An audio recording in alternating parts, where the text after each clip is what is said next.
Is Tears of the Wolf historical fiction? It's Viking-inspired fantasy romance, but I have gotten some reviews saying it has historical fiction vibes. So it's romantasy. If you want to call it that, cool. But I don't use that term, no. Why not? I'm not entirely clear what defines a romantasy book, and based on the books I see labeled as romantasy, neither is anyone else. How complicated can it be?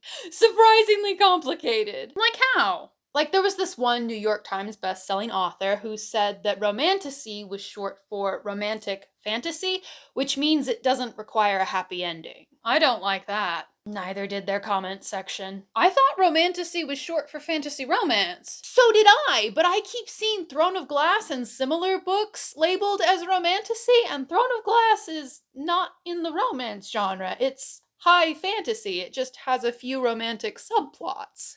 I can see how that would be confusing. I just say fantasy romance because it is a romance, and my background is mainly in like high fantasy, epic fantasy, and that kind of comes through in my stories. Like your author tagline, high fantasy, epic romance. Also, my website is fantasyromance.com, so I can see why you'd prefer to say fantasy romance.